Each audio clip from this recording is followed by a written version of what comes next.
Hello, and welcome to bird communism.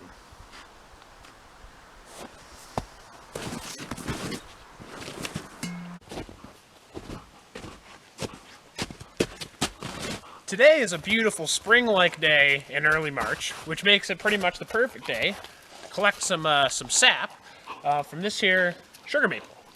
Now this is the first time I've ever done this, which is why you can see that this is very poorly and lazily attached to this tree. This is a bag, maple sap collecting bag.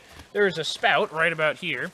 We took a drill, drilled about 2 inches deep, 5/16 inch drill bit, about 2 inches deep, stuck the spout in there, attached the bag. The bag blew right off.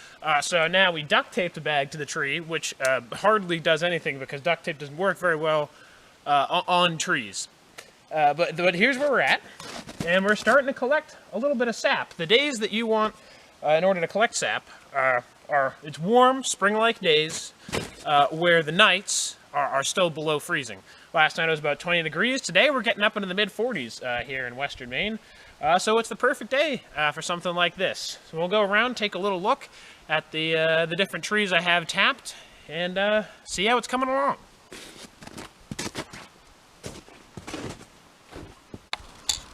Meet Acer saccharum, or the sugar maple. This is the tree where the magic happens. This guy right here.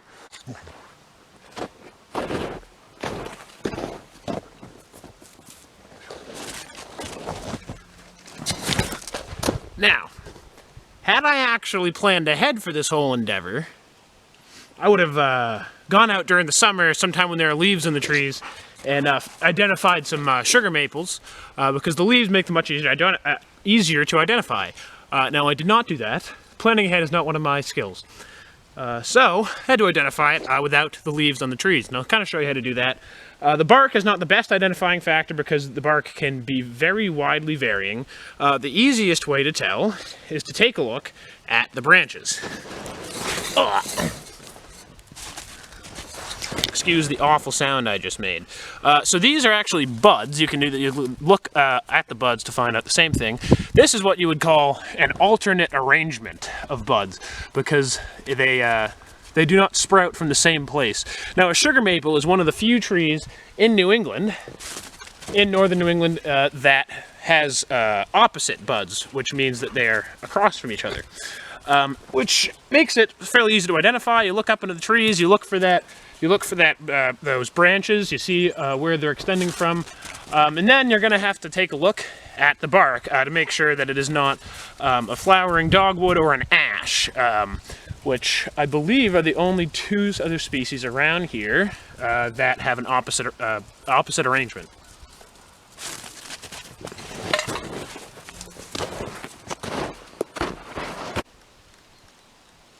This tree is actually a great example of how the bark on the sugar maple can look pretty different. Here it's pretty flat, pretty smooth. You go to this side, look at that, all plated up. Yeah, so that's a great example of why you need a little bit more in the bark to identify this tree. Yeah. Good tree. Thanks, pal.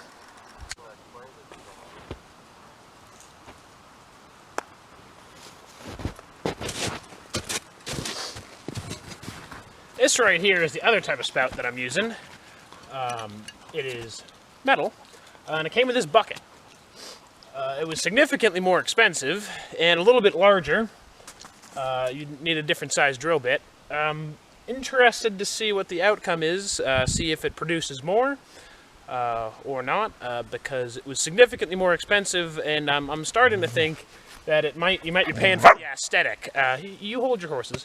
You might be paying for the aesthetic, because this has a very nice old New England look to it, but it's a lot more expensive, like 10 times level to these guys. I don't know about 10 times. I'm doing quick math in my head. Anyhow, yeah, we'll see how it comes along. I don't quite know yet, but shit's actually bone dry. That's kind of weird. Probably fucked it up somehow.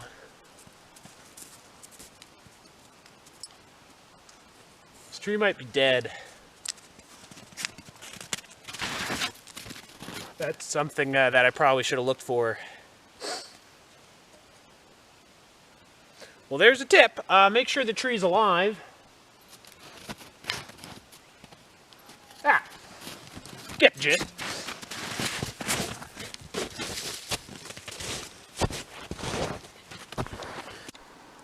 Now, this is probably my most successful tree at the moment. It's using one of these fancy buckets. It's been collecting away. Look at that. Got a little sap there. Now, I'm kind of surprised it works so well because I kind of fucked it up. We made the hole, but we made it wrong up here. And it was leaking a lot, so I stuck this stick in it, which is it's something, but you know, it's working down here, so you know, hopefully she keeps pouring.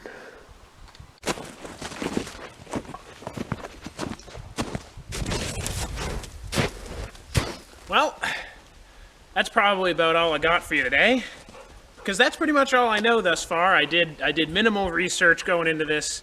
Trial and error is going to be key. I'm a big fan of trial and error. That's how the world goes round. So we'll see how it goes, and I'll keep you updated as I hopefully get some sap and get boiling. Cheers.